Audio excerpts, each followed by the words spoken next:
think you should just.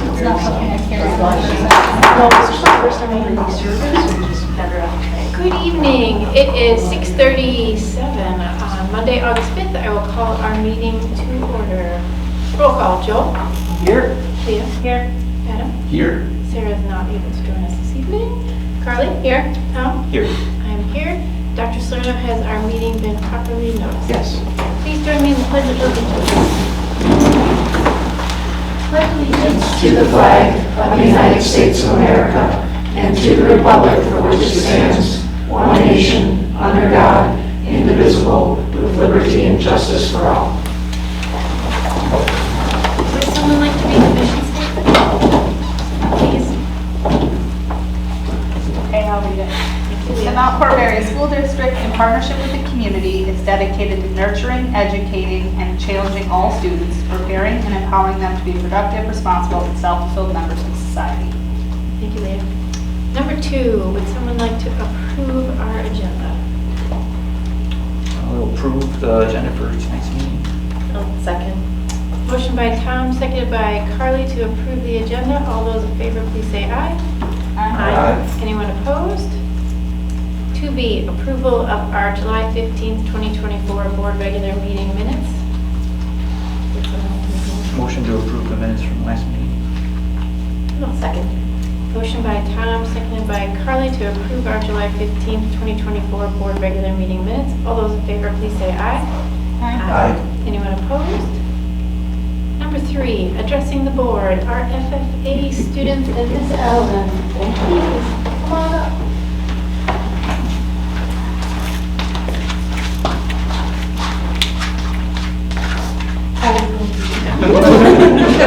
There. No, okay, I'll stay right here. I'm just pulling that up there. Well, we can do introductions. So I'm Anavea. I'll be a senior. This year I'm going to be the president of FFA, and this was my 3rd year going to the Canada fishing trip. I'm Romy, I'm the vice president. This is my junior year and my 3rd year in FFA. And it was my 1st year going to the Canada trip. So. It's not playing nice with us, so please hold. It's okay.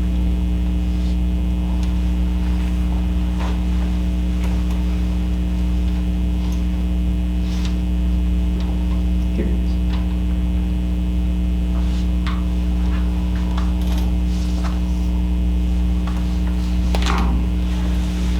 So we go on our Canada fishing trip. We usually leave the day of or after Father's Day, so it was June 16th to the 23rd. And then, so this is our group. We had 22 students this year that went, and then about 16 chaperones, I think. Good looking group. This next picture, Donnie Faust was a longtime chaperone. He passed away this last spring, and some of his memorial money was given to us for Canada supplies that we would need, so we purchased tents and a new stove to cook with in Canada. And then the guy in the front of the boat there is Jeremy, and in the next picture, Jeremy will be there again. This was this year, he still chaperones. So that was his 42-inch Northern that he caught. Well, the picture before is 1992. Jeremy's a senior. Oh, that's so cool. That's wild. Is that the biggest fish he's caught on all these trips? I believe so, yeah. Nice. Yep. He was pretty proud of it till the next day. You'll see. You'll see why. You'll see why. And then here's us getting ready for the trip. We have committees, sorry, can't talk. We have a food committee, so we'll go grocery shopping and put together what we're gonna eat for the week. We'll have bait and ice. What's our other committee? Foods, bait and ice. Anyways, Yeah. here's us all getting ready, packing up. And then after we leave the school, we stop to see Mr. Johnson. He's the guy who started this whole Canada fishing trip for us. So we all shake his hand for good luck. And then it was Miss B's 1st year going this year, so our new egg teacher. So that's super fun that she's getting into this too. All right, so this is when we get into Canada and we stay the night at Sandbar, and we have like these pop-up tents and we eat dinner, not dinner, breakfast in the morning, and yeah. And then, so on the way up to the lake, we go through these really skinny trails where it's really only like one truck can get through at a time. And then we start loading off all the boats and all the equipment and everything. Did you have a drone? Yeah, one of our chaperones, he brought a drone and he took pictures of like the island, and you'll see a bunch of pictures like that. Yeah. And then this is just another picture that you can see the lake in the background. Up in like the top part, you can almost see the island, but yeah, that's just the whole thing. And then this is more loading off like the boats and everything. And it's just like a whole big process. It takes like a couple hours, maybe a couple hours, yeah. Yep. And then this is a good picture of the lake, and then kind of in the middle, you can't quite make it out, but that's FFA Island where we stay. And then here, that's a good picture. So we stay on that like upper peninsula of it, right at the point, and that's a good view of the whole lake. And then we set up tents and we get blue tarps and visit the locals. They know us as the blue tarp people, because when you fly over on top, you see on the airplanes, yeah. Just a bunch of blue You'll see tarps. the drone pictures, what they see of us. Yeah. They get around a lot by plane up there, so. You'll see them pass like through every day, a bunch of little planes, yeah. This is just a cool picture. It kind of shows like the lake and then like the drop off. And it's like, it's weird to think about because when you're there, you're like standing right by that drop off and you barely even realize it's there. So. There's a rule about that, right? Yep. There is Swim no by the island. swim. Yeah, we got a different swimming spot. This is just some of our students fishing and then just showing like what we do up there. That's right on the shore of the island. So you don't throw back, you eat? It depends. Some of them we throw back, but if they're big enough, we'll eat them and cook them for the night. So, walleye every night. Yup. That's just a cool picture of some of our students. You can see the moon in the background, and it's still like sunny and everything because of how like the year works up there. That was a good explanation. And that's just another picture of us on the beach and the sunrise and how beautiful it is up there. This is Jack. He's holding up a pretty big, decent sized northern. And then that's Weston in the background. And then we don't just fish, we'll play euchre and play a bunch of games like that up there. And then also we have chores that we have to do, so it's not just fishing the whole time. We have chores like cleaning the dishes, and then we have to cook and make breakfast and all that. And then this is Weston. That's a huge walleye that he caught. It's 27 inches, which is a hefty guy. I think it was like 5 pounds, I think. So, yeah. And then this is Nick. So this was where Jeremy had a bad day. He beat him by half an inch, so, yeah. And they had a little money thing going on too. So, Jeremy's was 42, and then Nick right there, his was 42 and a half. So. Was he stepping on it when he measured it? That's the trick, right? You step on it and they get longer. Probably did. I think he did. The funny thing was then the next morning after that, Jeremy, he has this whole set of fishing t-shirts, and the one he chose to wear the next day was World's Okayest Fisherman. And he went like this to Nick. This is just another good picture. Right in there, it's a pretty good fishing spot for us. You can catch some good walleyes in there. And then just some more scenic pictures that we get. Oh yeah, so the really cool thing is my family, we don't really camp or anything. Like, we don't really camp or fish. Like, probably before this, the last time I went fishing, I probably caught like a bluegill like that big.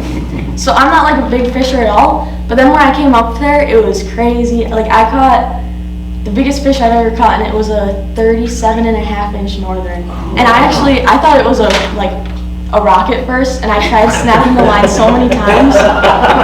And then, sure enough, it was a fish. So that was a funny, that was great.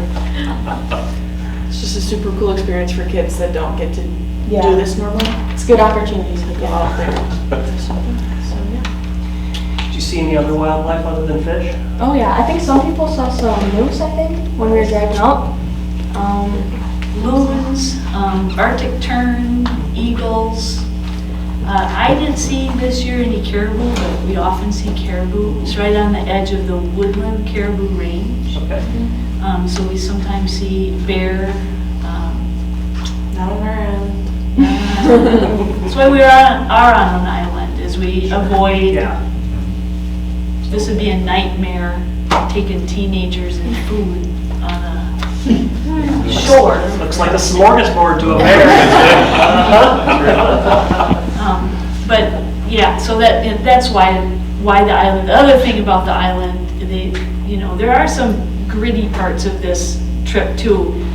The mosquitoes this year on the shore were something to behold. I mean, there was just like, we had to wear nets and everything. But you get out on that peninsula and there's a little bit of a breeze. And so, yeah. I could tell they were bad. Orion had bug things on both of his arms, and I didn't think he even opened the bag, so. He was one of the, I don't know where he was stationed, but he was longer on the shore when we were doing that shuffling than some of the, so, yeah, that part of it was a little bit miserable. He came home and I was like, yeah, that looks about right for about a week in the woods. But most of it happened in getting the stuff in and getting the stuff out, and it happens on the shore, so, but the rest of the time is pretty nice out on the island. Mm-hmm. Yeah, do you guys have any questions or anything for us? With the moon there and the time you guys went out, that was summer solstice season, so Yeah. you had the longest Longest days, day, and yeah. how beautiful was that? Yeah, it was gorgeous. It was crazy seeing like the sun. Miss Allen was talking about this earlier. Seeing the sun and the moon being up like at the same time, both shining. That first picture, the very first, go to the very first one, that was taken at 9:45, June 20th, and the sun was still brightly shining, and the moon, that's the moon. So they're both doing their thing at the same time. It was pretty cool. It's just gorgeous. I think we're all sad we didn't get to go along. Yeah. I don't know, there's no running water, no electricity. No, it's just I mean, I could ride a moose, so I guess. We wish you both Mr. best of luck as your president and vice president this year, and we look forward to your leadership. You'll do great. Thanks. Thank you for your presentation. Thank you, Mrs. Allen. I don't know, Miss Allen, what's the most number of kids that have gone?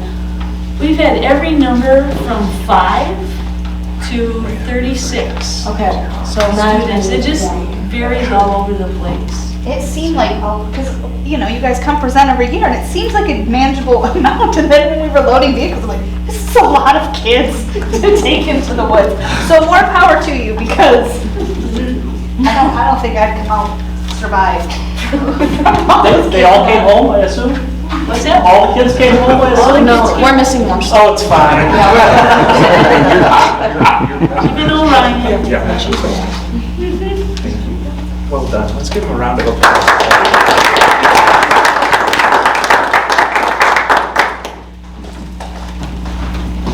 Alrighty. 3E, school news. Well, we have a lot of school news for you as our students are just beginning to find their way back into the schoolhouse with athletics just beginning to kick in. And so we're very excited about that. They breathe life into our buildings, and we've missed them a great deal here. A couple of things. I'm pleased to announce that from a instructional standpoint, we are fully staffed, he says, touching wood. And so that's a testament to the good work of our human resources team and, of course, our building administrators and staff who've been participating in interview teams. This is probably one of the earliest seasons that we've been at this point, and I think that has in large measure to some of the language that the board helped to move us along with in our employee contracts.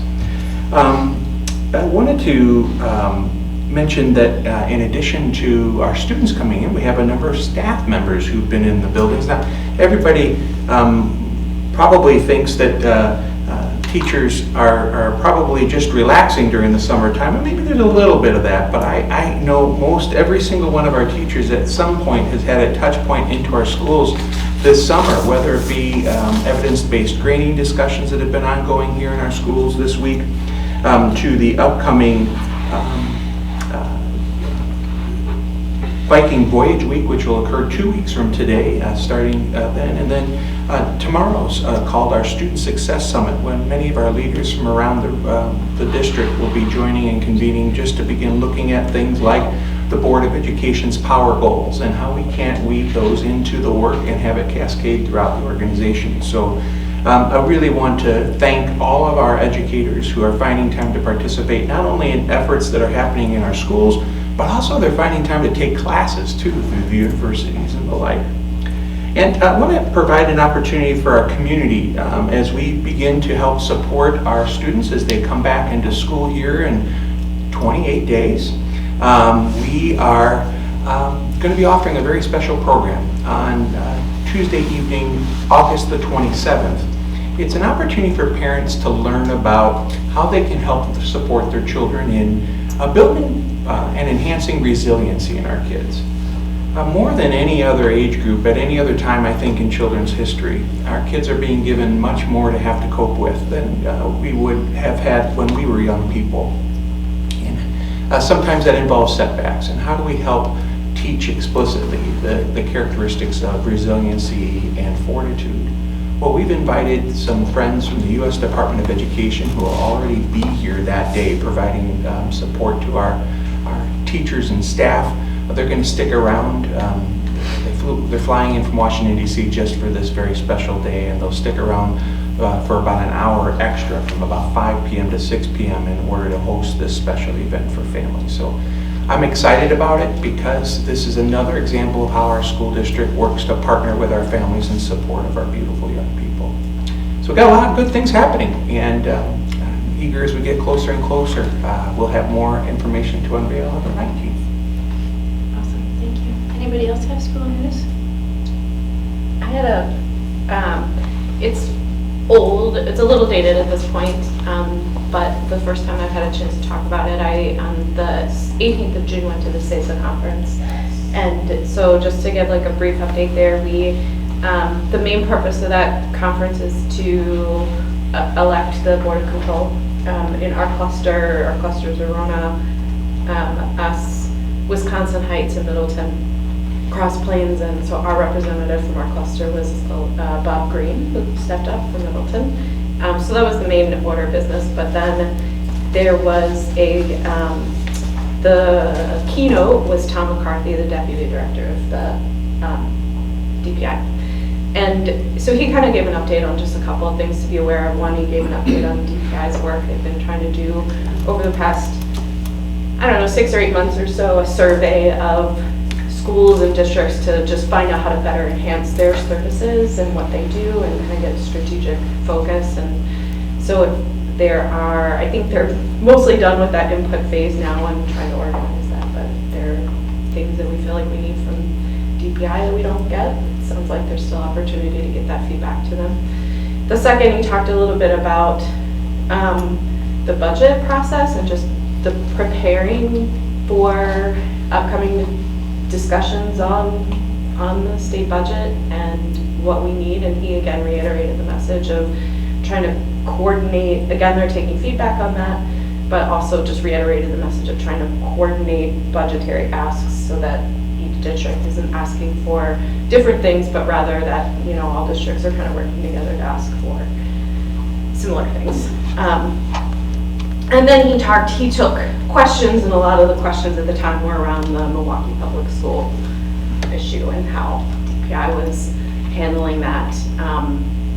And the main thing that I remember from that conversation was that he was talking about how they were working very closely with the legislature to try and also not only help Milwaukee navigate how to get through, but also navigate how the legislature may react to it and trying to control any, not control, but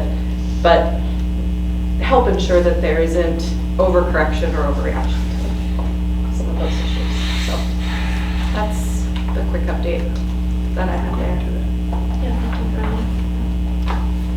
Anyone else? Other school news? No? Any citizens' comments? No? We're so glad you're here tonight, so welcome. Personnel transactions, is there anything to note? Board members, there is an addendum this evening you'll see, and we're asking for your consideration that pending the approval of a grant which we anticipate will be shared with us before week's end, that we'd be able to bring on board a candidate with whom we highly recommend. Motion to approve. I'll second that. Motion by Leah, seconded by Adam to approve our personnel transactions. All those in favor, please say aye. Aye. Anyone opposed? All right, moving on. Number 5, our consent agenda. Is there anything that anyone would like to pull out to discuss? Otherwise, would someone like to make a motion to approve? Motion to approve consent agenda. I'll second. Motion by Joel, seconded by Tom to approve our consent agenda. All those in favor, please say aye. Aye. Anyone opposed? Number 6, our discussion items. Committee member reports. Tom, do you want to start with PT? Sure, I would love to. We had really busy and a lot of things covered in our last meeting. On the transportation side, the state trooper inspection is on August 13th to make sure all the buses are ready for the new school year. We have received 2 buses that were ordered in May of 2023 because of the backlog, and 2 more should be delivered in August, and then 2 more should be delivered later in this year or early next. So it's a lot of buses in 1 year, but it's because of the log jam of everything. It's not normal. At this point, we probably have sold off 5 old buses at Wisconsin Surplus, and our electric bus needs to be ordered by November of 2024, and the funding for that bus will be in 2025. And 4K through 2nd will be starting the new card tracking system to start the new year. 4K might be slightly delayed because of those kiddos maybe taking a little bit longer to get on the bus system and everything compared to the kindergarten and 1st and 2nd graders. Buildings and grounds, everything is going on schedule as far as cleaning, lots of mowing and line painting. There's a lot of maintenance on regular stuff, belts and filters. The new scoreboard is up and running, and we are keeping the old one in storage in case we have future use. We talked about summer projects, but that's on the agenda for later, so I'm going to just pass over that portion for right now. And then we also talked about the unusually hazardous plan. That's a study done on traffic and crosswalks for the kids. And the last time our district did it was in 1995, so it was a long time, needed updating. And so hopefully we'll get a lot of good information on that as far as dangerous areas and how traffic flows and areas for kids to cross the streets. Awesome, thanks Tom. Anyone have any questions for Tom? Not for Tom, but Dr. Slurm, can you remind me, what year is 78 getting redone? I think it's going to be happening soon. Okay. That's part of that UHD study. Yeah. Just thinking that comprises probably a lot of dangerous intersections. That's for sure. Okay. All right.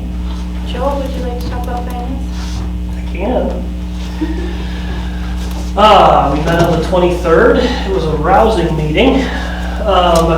We had 3 donations actually that came in from the Horeb Chamber of Commerce Market, and then from Rotary Club.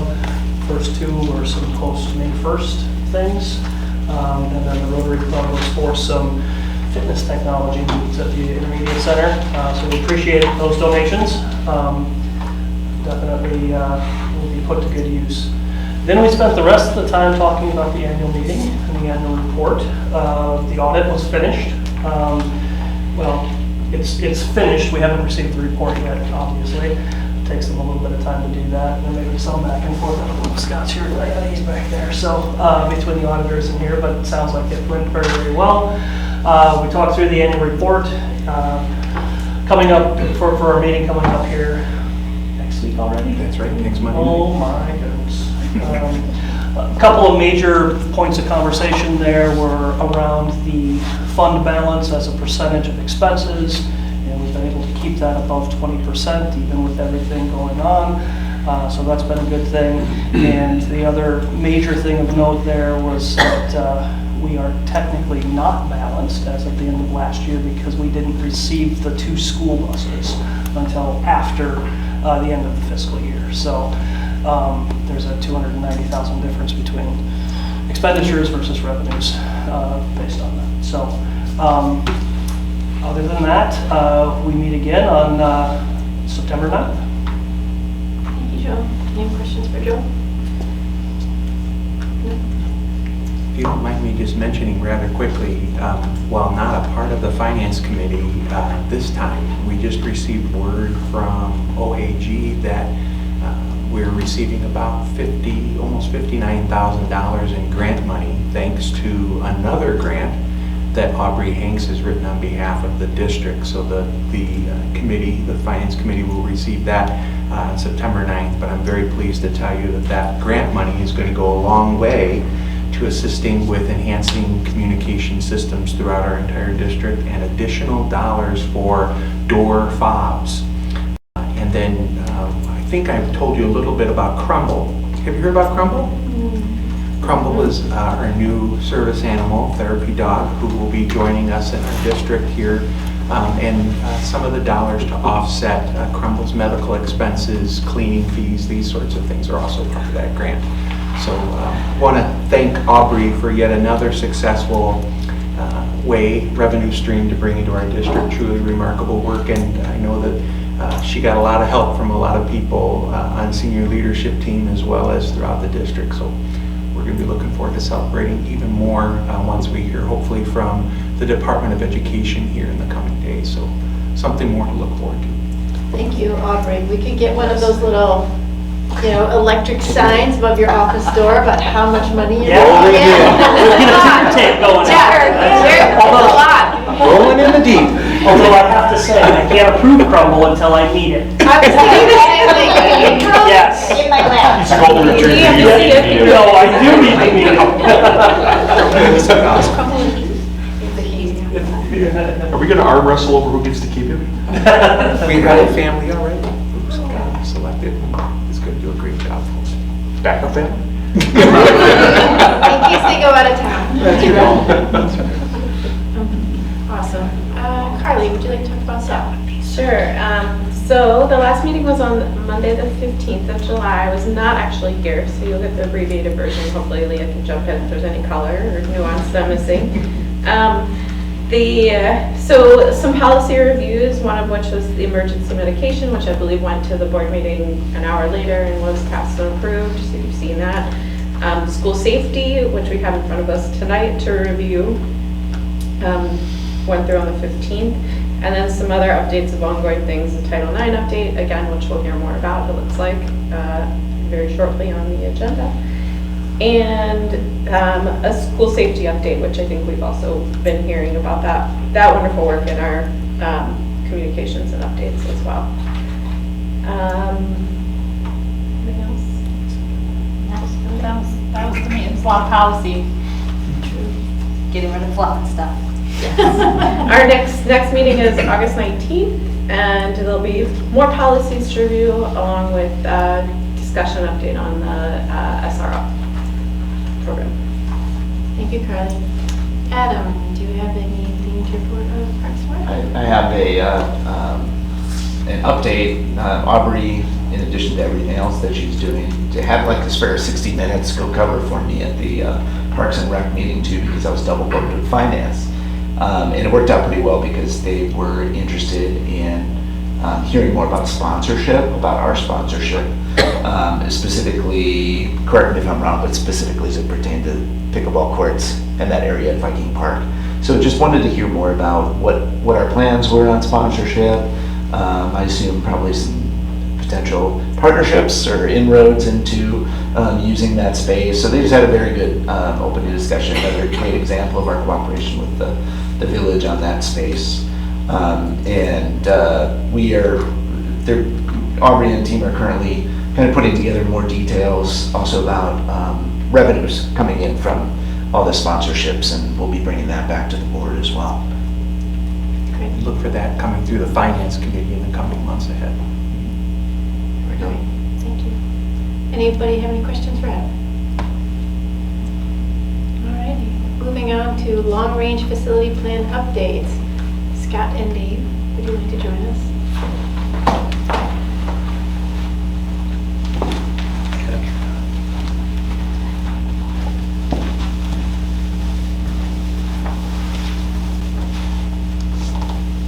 Well, it has been a busy summer. It's interesting, I really don't get to start till July 1st. There's that whole month of June where it's like, come on, and so really, not much really happens until July, and then it, goes pretty quickly. So there's a number of pictures here that show some of the projects that are in process.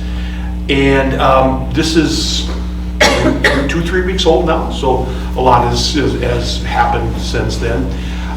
The upper or the left-hand photo there is the IC, and if you're familiar with the IC, something that's missing is the frog pond. It's been not tended and had kind of fallen into ruin. And Principal Huggy said, "Yeah, boy, I'd sure like to see that go away."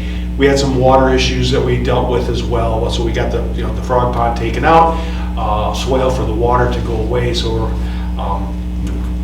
watching grass grow, planted a couple trees down there to make it look a little nicer. So it's a great summer for growing grass and mowing for that matter. And then on the right-hand side there is the district office sign. We were that's improved a bunch too. Somebody put some plants in the planter and the grass has grown. So it looks really nice. I really like the new signs. Those are very nice. So yes.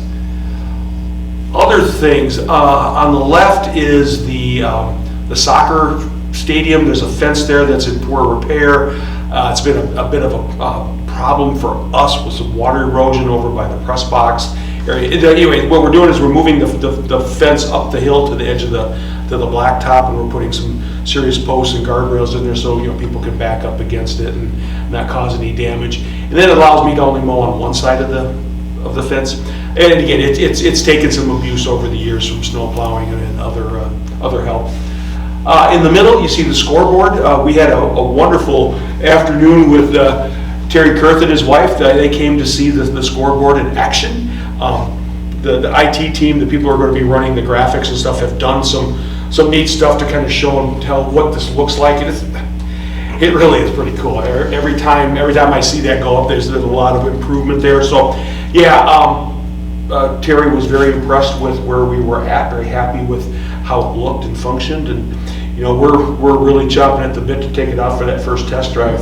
It's the score controls are certainly different than what we had before. It's run on a little iPad, but very intuitive, and yeah, so we're excited to have a football Friday night and roll that baby out and have some fun with it. The sound is great, and yeah, it's really pretty cool. On the right-hand side, that is the floor at the auditorium at the high school. That is now complete. They were able to tear all of that old material out of there, get it tossed away, and now it's been replaced with 4x8 sheets of what they call Plyron. It's a tempered hardboard surfaced plywood. It seems to be what everybody, when they build new auditoriums and stuff, that is the new material choice. It allows us, if one gets damaged, to remove one section and throw another section in, keep right on going. So really looks nice, and I know Bo seems to be pretty happy. I think my guy at the high school, he seems to be pretty happy with it. It's going to be a lot easier to keep clean because you won't have all the cracks and crevices of splinters and things like that. So very happy to have that done. Will it make it easier for them to open it up for the pit, for the orchestra? No, that didn't go over. That didn't go over to the pit. That floor goes up to basically where the curtain is. Okay. Right, and then there's another foot or so before it turns into the pit, and everything out in front of on the stage, the round part, that's all maple. Okay. A different material. Everything behind that was this vertical grain fir that very cheap, very soft. You can put screws in it, and it holds sets down and things like that. But prone to splintering and coming apart and stuff like that. So everything in front. Now, one thing, the behind the curtain is painted black. Now it's jet black. You can't, no reflection, nothing. We may continue that out to the edge. That was one of the things I know I talked with Matt and Kellen and said, well, we wait and see how it looks, you know, before we move on to the pit cover and proscenium, I think they call that. I only asked because I know last year it was really hard for them during the musical to get it, like whatever they had to do. Oh, it's not because it was, like, user lacquered friendly. down. It's not user friendly, no, it has never been since it was installed, it's not There's been. some very large boys that help. Yeah, no, I've taken it out a couple times and it's not, and I don't know what, short of having a crane, I don't know how you get it out of there, especially some of those ones in the middle that are super long, yeah. I don't know what the other alternative to that is, but, no, we didn't touch that far out. Okay, I was just curious. Yeah, absolutely. Okay, this is, upper left is the Olympic Gaga Ball arena that we'll be hosting the Olympics for Gaga Ball here shortly. If you've walked out back or came in through the back today, you can see it's all prepped for blacktop. We're just waiting for the blacktop people to come in, and then we'll take the Gaga Ball pit and put it up there permanently. You know, again, a request from Paul. The kids love that game, holy cow. When we brought it over this spring, I thought they were just gonna do cartwheel. They were so happy that we got it off the grass and over on the playground. I think they stood at the edge of the playground and just looked at it for the longest time till we brought it over. Upper right-hand corner, that's the beginnings of a storage shed. Tom Budasov, our tech ed teacher at the middle school here, really would like to have some more room in his classroom, shop space, and he uses a lot of his space currently for storage of materials. So, hey, can I have a shed outside that I can do cold storage? So that's in process. We got the floor done, we're working on the walls, we're kind of picking away at that as time allows. And Tom said if it stretches into the school year, he could use some kids to pound some nails and things like that too. So we're happy to keep moving on it, but he's not in any hurry right now. And then the lower one that we extended the bike rack area at the middle school here. Being a bit of a bike guy myself, I'm always happy to see as many kids ride their bikes to school and things like that. So yeah, it was easy choice. Also makes mowing grass for us a little easier. So I've done it for myself too. But no, we hopefully we'll get some more. We'll see how this goes, and then we got to buy a few more bike racks. It's amazing what those things cost. Not bad. Yeah, they're like $1,000 a piece. Oh my. Yeah, I don't know what they're made out of, but at any rate, so that's those. I don't know. I think that's it. Is that it? Yeah. There are others, that we're working on. Some things that kind of like, oh boy, it sure be nice to do this now. But if you look around, we've done a lot of landscaping and things like that. We took out a bunch of bushes along the front of the IC per Katie's request. It just seemed overgrown, and they just catch trash and kids hide in them and things like that. So it was amazing once you take them out. It's like, wow, that's really open. So it's a bit of a shock, but I think at the end they're pretty happy with it. Yeah. So questions for me? It's interesting. Before when I had $130,000, it was easy to get it all done, like between July 1st and September 1st. But now it's like some of these things are going to stretch out a little farther. In the spring we can fix them. Yeah, we don't need to extend your budget. This is easy. No, it's interesting that just, I feel like we do so much, and there's always more to be done. Yeah. So. How grateful we are for that operational referendum. So oh, without a doubt. Yeah, we're getting so much done. What's the timeline on the fence? Well, it was supposed to be started at the end of last week, but something got, we're at the mercy of the contractor schedules and things like that. I've got a lot of seal coating and striping left to do. I mean, the bus garage is getting a whole new seal coat and stuff like that, and parking lots are getting restriped. All that stuff is just, it's a bit of a domino effect. They get held up at whatever job they're working at, and it just kind of cascades. And I don't need to squawk too loud yet, but it's got to happen in the next couple of weeks, right? And it just has to. So yeah, that's about the best update I can give you. Please thank your team for us, because I know that they also are doing some amazing Yeah, things. thank you. I appreciate that, and I will pass that on. We have a bit of a cookout happening on August 15th at noon. If you happen to be available, we'd love to have you join us. We're going to be over at the bus garage thanking our Buildings and Grounds team members, as well as our technology team, which is going to be a nice opportunity for lunch and learn. We'll learn about workers' comp and a couple of other things along the way. You don't have to stick around for workers' comp. I know you're excited, but it's really, but it's also an opportunity for us just to have a nice cookout and thank them for the day. I just want to publicly let you know that we have, we hire a lot of our kids in the summertime to help out. Incredible crew, incredible. I've gotten nothing but glowing reviews from my head custodians and stuff, so they really work hard. They're sweet, nice kids, they're always looking for something to do, so just absolutely thrilled that we've got such great kids that come to the table and want to work. Actually, I had to turn away 25 kids this year. Oh, wow. Every kid that worked for me last year came back. So, Must be a good person to work for. they don't work for me. No. They work for my guys at the buildings. Okay. And you can, so Bo and Sergio and Scott and Jeff and Kathy, they're the people that they see every day. And, I just wave at them when I drive through. So those guys at the buildings really managed it well. And we're in great shape this year as far as cleaning and even with moving 12 classrooms at the PC, we're still in good shape. So tip of the hat to my team and the kids that come to our, and the adults too that come and help us out in the summertime. Thank you, Dave. Thank you. Title IX update. Brian and Aaron?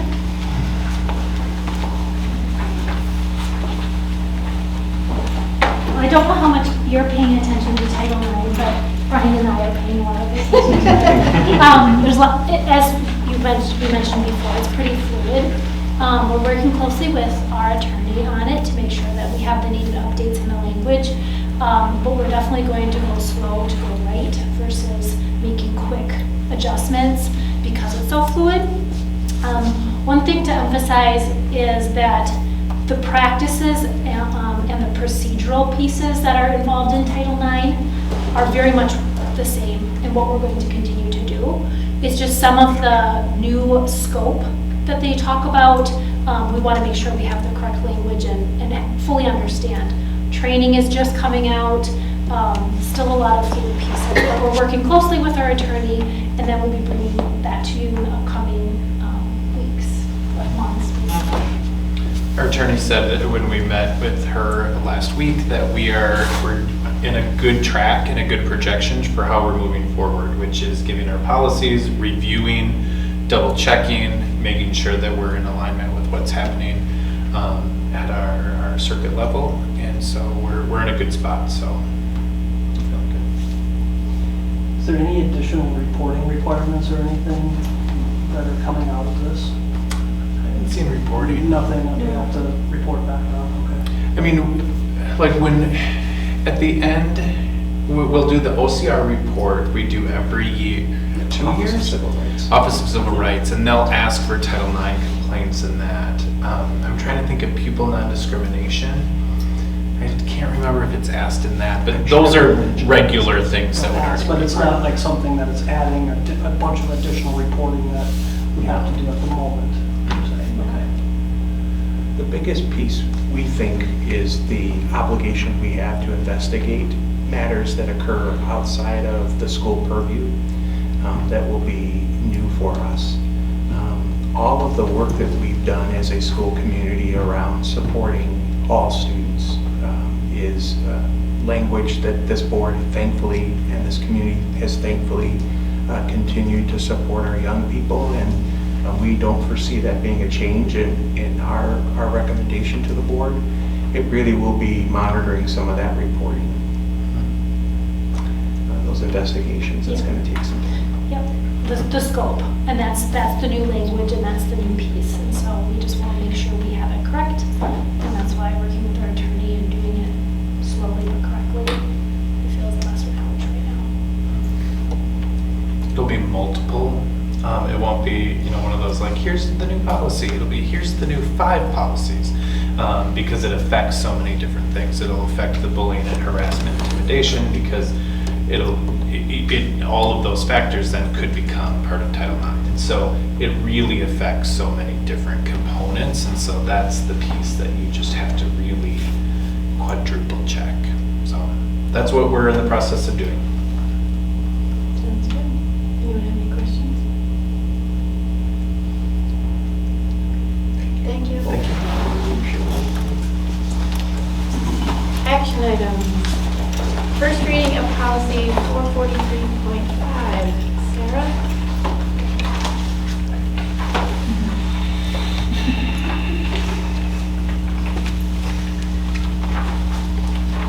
Policy 443.5 was at the Education Committee back in the reason why one of the reasons why this policy is before you all at the Education Committee is as we were moving forward with our online registration system and thinking about language we had prior to language we have now about bringing your own device. Previous school years at the high school level, students could either bring their own device for education or they would use a district issued device. We're moving towards just having district issued devices for students to use in the classroom. Many reasons, looking at troubleshooting, supporting students, supporting staff, being able to push out some of our online programs onto the devices, with state testing, having better oversight and control of our devices, that uniformity is very important.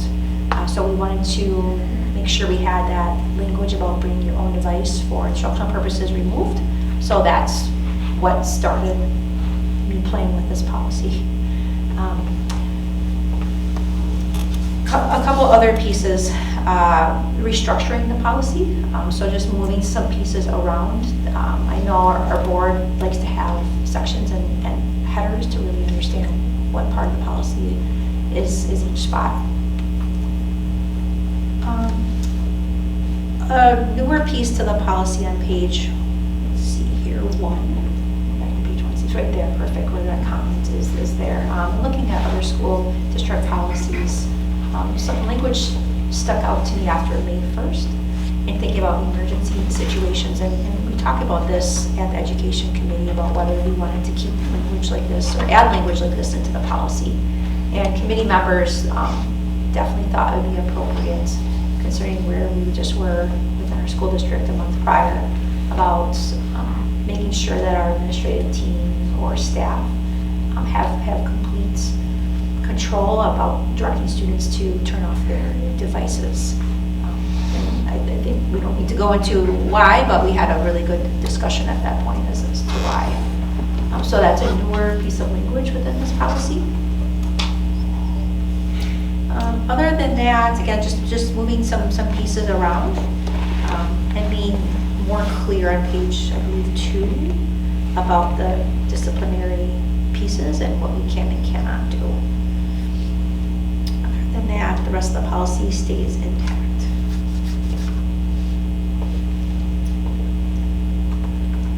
Any questions for Sarah?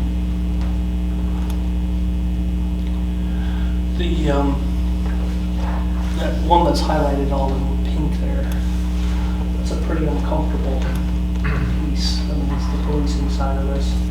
If we're looking at it, I'm assuming that our admin reg goes into a lot more detail on what would constitute grounds for such an action. Guys. Yep. We have similar policies, not like locker searches and all these pieces where we follow the state and federal law, and our deans of students and our administrators are trained on that. The only difference that is that a locker is a school property. It's a school property. This is not. And so We do have it though when it comes to like cars parked in our parking lot. That's technically student, that's not our property, but they're parked on our property. That's true. But it also gives me the heebie-jeebies to this. it's just I mean, as long as we're really clear on that, We're very judicious about that.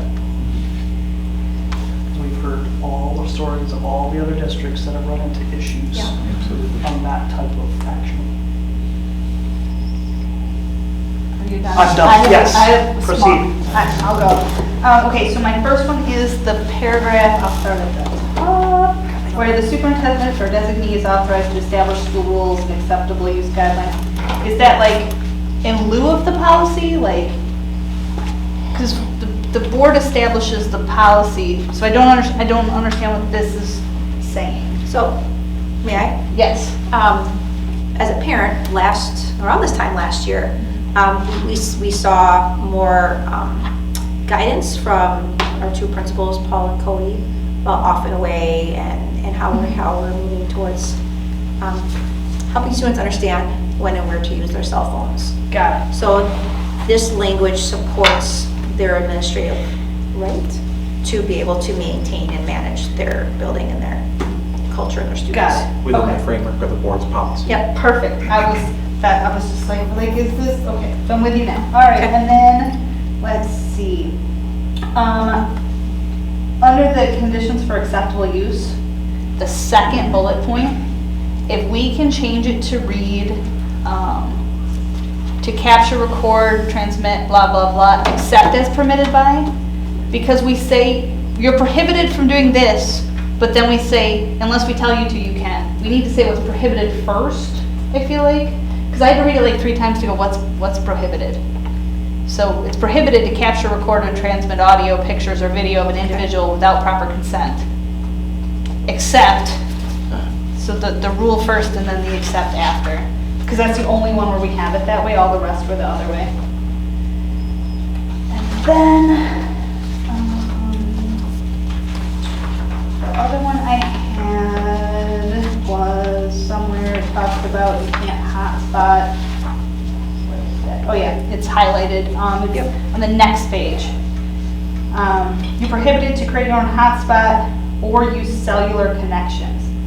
So I get the hotspot, that's easy. If I hotspot on my phone, you all could see mom's hotspot is up. How are we checking to make sure they're not using cellular connections? Because like, for me personally, I never have my Wi-Fi. I have unlimited data, I don't mess with it, it's slow. I can't imagine how we're gonna check to make sure kids are hooked up through Wi-Fi or not. Joel asked a similar yet different question in education about keeping the hotspot language. You remember that, Joel? And I connected with Will on that, and Will's response, I believe, was in the comments. Yeah, we shared it. What did I just? Yeah, we talked about like the wireless network and being able, because I was I was half listening while we were going over this policy the first time, but it just struck me as cellular connections. You wouldn't have the slightest clue that I'm not on Wi-Fi. Yeah. You know it when a problem occurs, and that's when oftentimes you have the airdrops and these kinds of things that are occurring that create some kind of problem. So you know it when it occurs. We're not out looking for it. Again, we're just being judicious about it, is that if there's some big disruption that occurs, then we track it back to that, then we hold the student to account. But in terms of the work that's been done on our private networks, our VPNs, our virtual private networks, you can see that we've actually done some work thanks to Will's good teamwork with the Viking Wireless Network, which many of us are having difficulty signing on to today. I also worry, like, we have a lot of kids when you go to like sporting events, for example, soccer, and the varsity team before the JV team, maybe they're trying to do homework. If they don't have that school's Wi-Fi, somebody's gonna hotspot their phone or they're gonna be on cellular. And so the way we've written it, that would be against our policy. If you're doing something wrong with it, is really what we're trying to get at. So, by the title of the It says conditions for unacceptable use. Any personal devices. right, so right now we just say like, that is unacceptable use.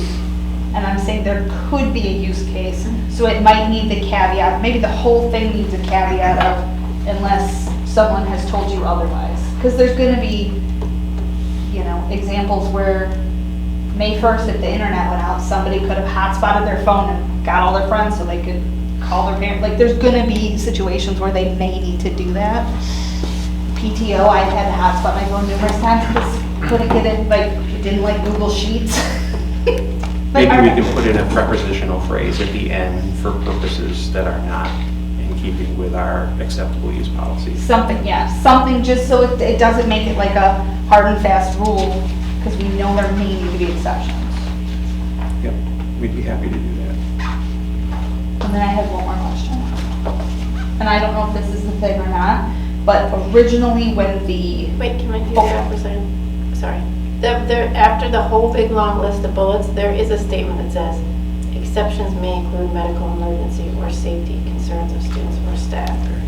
So does that, Doesn't apply to sports though. I'm thinking more like you have an all-day track thing and you're doing homework, you're not gonna have that school's Wi-Fi.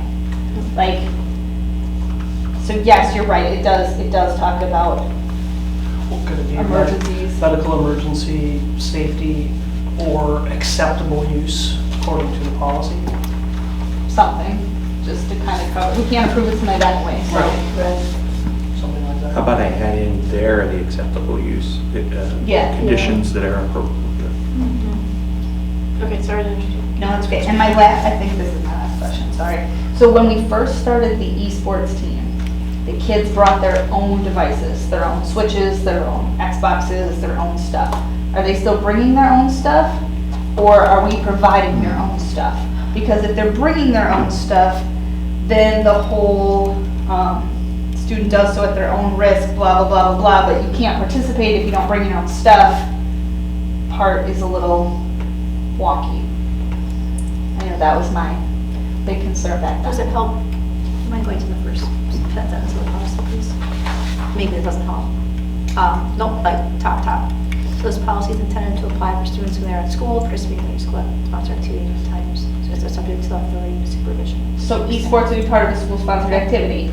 So that's just kind of my question. Because if they're bringing their own device and then another kid takes it and throws it or something, obviously we're not responsible, but you can't participate if you don't bring it. So like that part. At such times, it says students may possess a personal electronic communication device. I mean, it's part of the acceptable use paragraph. Yeah, no, I'm more concerned about the whole like, students who possess personal electronic devices do so at their own risk to possible loss, theft, damage, or liability. The district is not responsible for costs associated with electronic devices to loss, theft, damage, or misuse. And that my only concern is if we're telling kids like, hey, you have to bring this expensive piece of equipment to participate in this club. We don't, we have our own. Do we now? Okay, We do that was have my that. question. It may because- not be what, it may not be the Cadillac version of what they want, they Right. bring it from home, but we do have the Chevy version. That's okay, because when it first started, we had 0 version, and so, like, kids had to bring their own, and that was Yeah. my biggest, like, as a parent, I was like, you're not hauling an Xbox to expensive. school, like, that's not happening.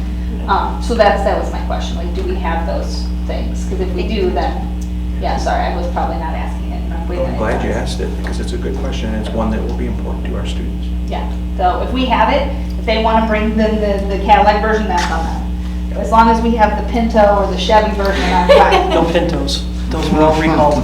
Okay, that was all I had. Great question. I had a question, not necessarily about the wording on this or anything, just your introductory comments about uniformity in Chromebooks and everything. Do we have somewhere, I couldn't find it, where we say our policy is that we don't support bring your own for educational purposes? No?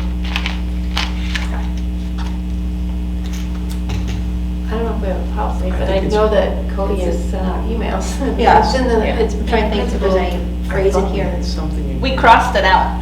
Yeah, there's an. Because It it used used to say, to all like, focused. it's just not there anymore. Yeah, we took it out. We moved it someplace though, I thought.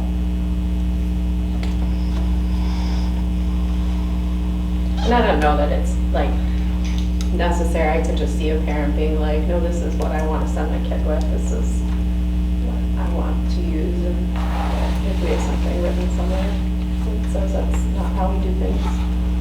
Let's be sure to triple check that Yeah. in time for our next, because this has to, as you said, has to come back. No BYOB. What if I want to buy something slower? Yeah, that's a really good point. Just because the staffing levels we have can't support all those needs. Yeah. We do say later on that we don't provide tech support for non-school district. So maybe we just sneak a little sentence in there. We don't support it, we don't encourage it. Yep. This may be an instance where a little fluff in the beginning might be appropriate. If we say, Yeah. all students are supposed to have their own, are supposed to have the same school issued. Yeah. For instructional purposes. Yeah, that's okay fluffing stuff, I think.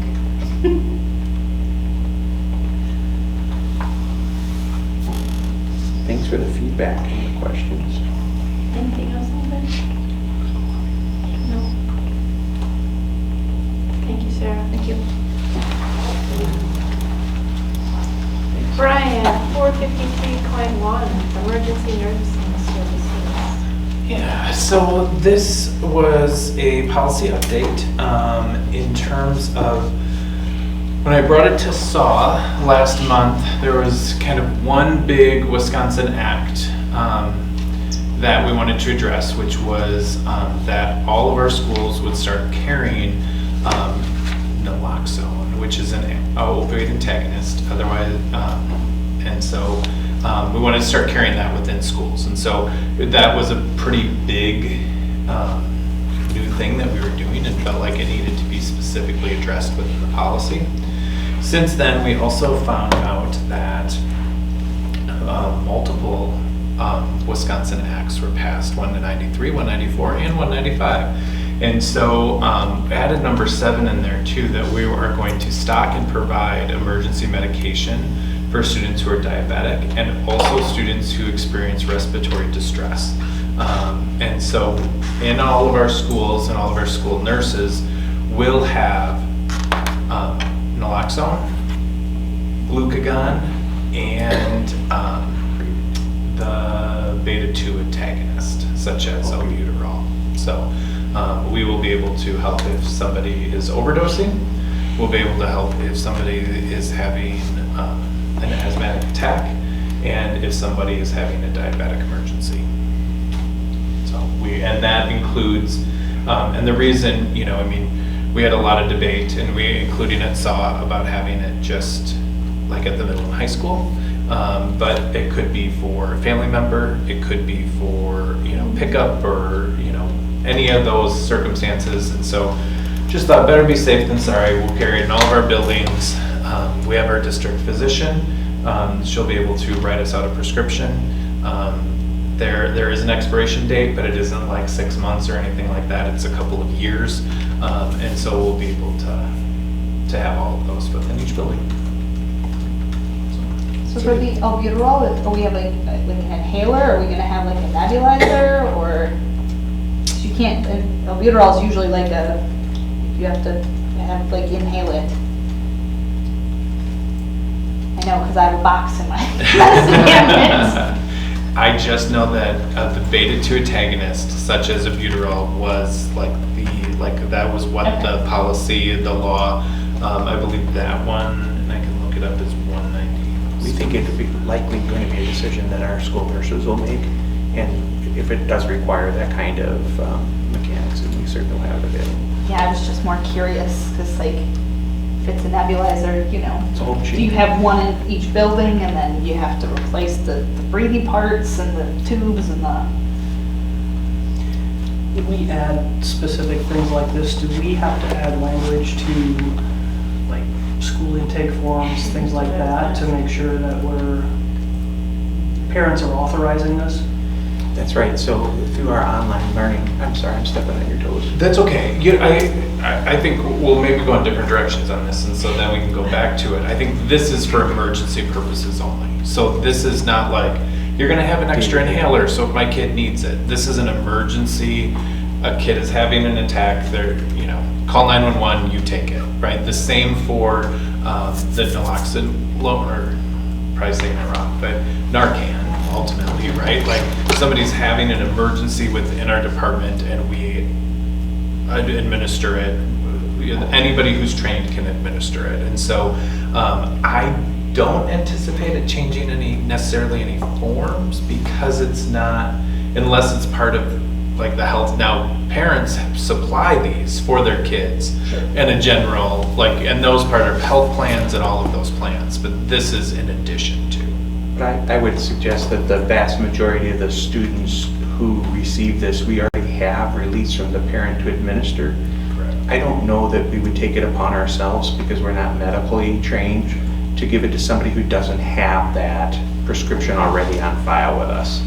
This would be for somebody who's out of maybe their insulin or whatever the case might be. Some kind of acute. That's right. They're in an And emergency situation. We would just we just add that language to our online registration piece. I don't foresee this being something we have sweeping language to for all families. Because there is the Good Samaritan law that actually holds harmless the school district if they're acting in good faith on behalf of a student or a staff member's well-being. Ryan, is EPI on here? That's what I was just gonna ask. EPI has already been approved. Okay, That might be an example of this. And my other question that stems from your last comment about how most of these cases are someone who just has run out or doesn't have it accessible or anything like that. How complicated is recognizing the need for Narcan? Because it's not a predictable situation. How difficult is the training on that, and how are we looking at that? I'm not 100% sure on that, Yeah. but yeah, I mean, I can ask the school nurses and report back. I mean, I know it's pretty common that it's out there and accessible. I'm just curious as much as anything, and how many people need to be trained and, that type of thing to recognize the symptom, if not to apply. We were talking about all of our school health aides, in addition to our school nurses. In terms of the training that's required, we're just not certain.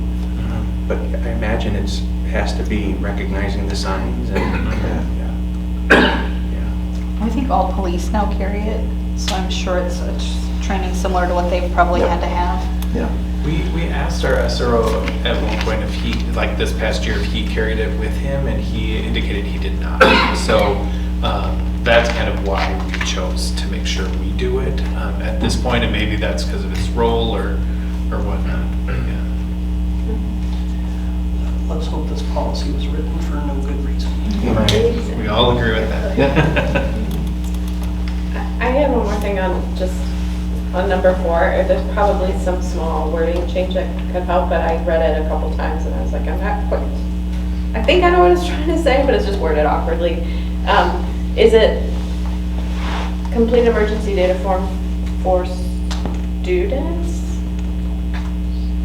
and to an emergency contact information and make available in each building, or? So it's complete an emergency data form or the electronic version for students' health and emergency contact information will be available in each building. So do we need the words "or electronic version"? Like, complete the form? Just general, it doesn't need to specify. I don't know if we need to specify. Sure. But you're right, it does, there is still a I think word I'm missing. I'm stuck on emergency contact information shall be available in each building. Just period. because I think Yeah, there's a shall be. period, and then students' health and emergency contact information shall be made available at each school building. Yeah. Or Yeah. students' Yeah, health and maybe that's emergency all it contact is. information, period. It shall be available in each school building? Yeah, something like that. Okay. This is just to like confirm 2 thoughts. that it is agonist rather than antagonist on beta 2, right? And I know that is legitimate, but I had heard maybe antagonist used there. Oh, antagonist is used number 6. Right. Is the antagonist, beta 2 is an agonist? Yes. Okay. Do we have it wrong? No, No, that's right. You're right. Your I board just- is learning new words That's tonight. that's not a word you usually see. Yeah. And I thought I heard antagonist when you said it verbally, so I just want I to make sure. very well could have. Okay, okay.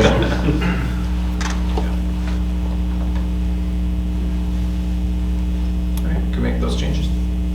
Thank you, Brian. I think you have one more, 724. I do. So this was school safety. So when originally when I brought it to safety and wellness, it was a brand new policy. We actually found that there was a policy called emergency management that was one sentence. If you saw that. Which is what's crossed out. So, See other mystery documents. yeah, see the manual, right? Everything in here, especially in the first part, is what's required by law. So it makes sense that it's a policy. We, by every January 1st, that's our board meeting. You approve the safety plans, you approve the date of you get it on a Google Doc, what everything shows where we've done every month and the feedback on each of those things. So that's not different.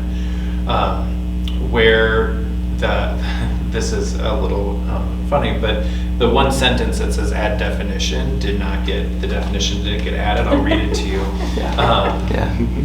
But otherwise, this is now what the Office of School Safety and really across the country are really pushing. The biggest area to prevent school violence is when kids make a threat, is to do a unbiased assessment. Are they making a threat or are they posing a threat? Because those are two really different things. And then how can we support them? Support the student, not punish the student. That's a different process. But how do we support the student in terms of getting them the help that they need so that we prevent school violence from the future from happening? And so the definition is a fact-based systematic process that helps identify, evaluate, and manage potentially dangerous or violent situations. A key goal for the threat assessment is to distinguish between an individual who makes a threat versus who poses a threat. And then it goes into the board acknowledges that a school-based threat assessment is the most important tools for school violence. This also helps. We have done this in the past, this past year. And it's going to be really helpful, I think, for parents to see this policy, because right now it feels like we're just doing it and they don't know why. Parents have thought like, this is so you can move towards expulsion or move towards like this punishment. And it's really not to do that. It's really to give them support and help. And so that's what this policy is trying to reiterate. And so we can send it to parents and it can give our threat assessment teams within each building kind of some meat behind the work that they're doing. And in fact, I had dinner with Chief Burek and the Department of Justice on Wednesday night of this past week, and we talked about how to get staff trained on that process of going and conducting these assessments from the lens of being supportive, not being punitive. And in fact, what we intend to do is not only train our administrators, but our student services personnel along with us. Maybe even do that Dane County-wide, because we'd like to have that system in place soon. So we're not constantly responding to these things from a punitive perspective. Will there be punitive outcomes for some? Sure, but our goal is to see it from a corrective, progressive standpoint first. The training is really pretty great, and we've talked a lot in our student services team and admin team about documentation of threats and how that helps, because we would do a scenario. They'd give us a scenario, and then they'd say, "Do you think that's like a reliable threat?" And then you can kind of go towards one end of the room. And then they, how you do tabletop exercise, they're like, but what if you found out, right? Like this happened in 8th grade, but then in 5th, 4th, and 3rd, these things happened. Like, how does that change your dynamic? And so how are we keeping track of all of our documentation? How are we doing these? It's really important. So we get the full picture of the student and include the family and outside people involved as well. So it's not an isolation school only. And the goal is to deeply involve the family and have that support. But it's still reactive, right? It's still, if there is a threat made or a threat posed, that it's reactive to that. This isn't something that we're putting in a student's file or anything like that necessarily, Unless it's a substantive threat. Okay. And no, it wouldn't be, but it would be something we'd hold on to. Sure. And articulate it to the next building if need be. You kind of, when you go through the threat assessment process, we you would determine if it's kind of substantial or not right off the bat. And then if it's not, how do we document that? So, because if there's 4 not substantial, then maybe it becomes substantial, but the one in isolation, right, that's the 8th grader. And then you found out 5, 4, 3, right, what all has happened in the past. And so we are, like, those are conversations we're having as a team, and how do we keep track of all of that? So kind of keep it going. So, but it is, once the threat's made, then we're reacting to it, so yeah. Just so Leah knows that I've read the policy. The last graph there, and or one of the schools, I think that we want a comma there instead of a period, that it's one continuous sentence. They've done this last paragraph, you said? Yeah. I missed a comma? How is that even possible? Somebody didn't read the stuff. I had questions on that last paragraph too, just because the word, like, the following 2 things must be enacted. Is it, do we need to clarify who's responsible for taking those steps in there? Is it the person who first gets the information that they, like, and I'm assuming the first step, second step is very purposeful, but like, does that mean a teacher's gonna call 911 and then go down to the principal's office to let them know, or? I'll let you know, we talked a lot about this last paragraph, and we tweaked it a lot. Okay. We think it's going to be fact pattern dependent, depending upon where the student's at, who's involved, all those kinds of things. And so we would likely see trying to spell out specific scenarios in an admin reg, or maybe even an SOP. Yeah. But just to know that the board is giving them the authority to call local law enforcement to engage in the process. This is going to be really different too, because this goes back to grading papers too, right? And so 9 out of 10 opportunities, right, or we hope that they'll be in school and the teacher can go and talk to a parent, talk to an administrator, and the administrator can make the call. But a teacher's grading papers on a Saturday afternoon, sees a substantial threat in one of the papers, calls the principal, can't get a hold of them, like, you can't wait till Monday morning. Right? Yeah. And so this gives permission, and it's flexible in who can do it. Yeah, and I guess I get that, but it, as written, doesn't communicate that flexibility. So I don't know. I realize it's hard to write in, like, use your best judgment in that kind of thing, so. So I think in this case, because it says when any school staff member receives information that an individual may be threatening to hurt themselves, others, or do something to the school, then the first thing they should do is call 911. And then step 2 is let the district admin know.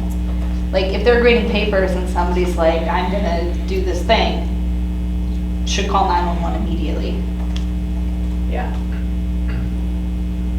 And that goes back to the, everybody's a mandated reporter, and any school staff is, and this falls into that as well, so. But we did tweak this paragraph about 1,000 times, so we have ways to make it better. No, it's just like, I see what you're saying, and I think you're right, that is the right step. It's just in those situations when it's an offhand comment from a kid that just says off-color things, right? Like, this doesn't give that flexibility to. But I think that step 1 and 2 are related to they're making threats that target themselves or others or school. So, like, I think it's different if it feels like it's a direct threat versus like an offhanded comment. Yeah. Right? I think that's basically what we were trying to kind of get at with this. Like, if it feels like a direct threat, like, I'm going to go to school on Tuesday at 10 o'clock and do X, Y, and Z, then 911 first, principal second. Okay. Yes. I'm just thinking of degree here as much as anything else. Threatens to punch someone, that's violence. True. It's making threat of harm. If I'm catching that as a building principal, a staff member has read something, they report that to the building principal, and it's happening over the weekend or the evening, I'm going to jump on a call to the parent and say, hey, listen, we have this report. We just want to make sure your student's okay.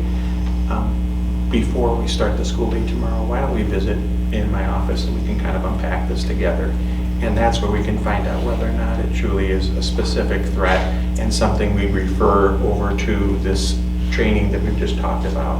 Or if it's just, as you said, a kid who, you know, is just using colorful language, and how often are they using it, and is this a teachable moment to get them? Everything has degrees, or the fact pattern is different, that it's hard to specify in one single paragraph, and we just have to use our professional judgment and make sure it's a decision not made by one person but a team.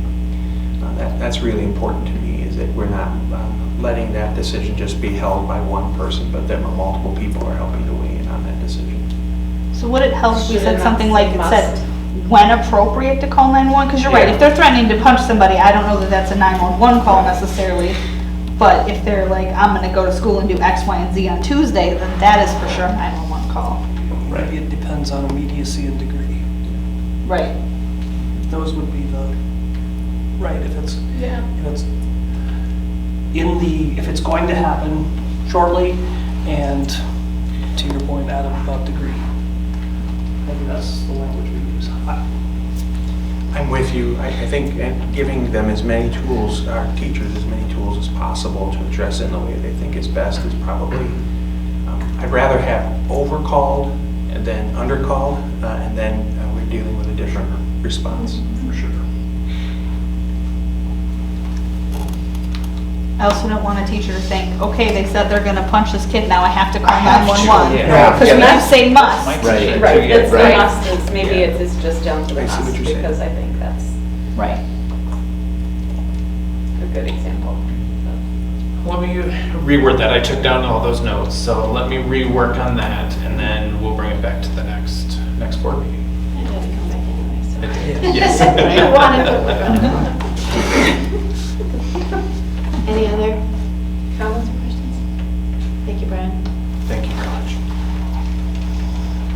Number 8. Citizen comments. Number 9, future agenda items. If there's anything you'd like to discuss, please let Dr. Serrano know. Number 10, schedule of our next meetings. Next Monday is our annual meeting at the IC at 6 p.m. Is there anything else to highlight? No, I think you've got it. Would anyone like to make a motion to adjourn? So moved. Seconded. Motion by Leah, seconded by Adam to adjourn. All those in favor, please say aye. Aye. Anyone opposed? We are adjourned. Board members, if you'd like, there are some cards here. You may have seen an email from President Aragoni this morning. Please take as many as you'd like out of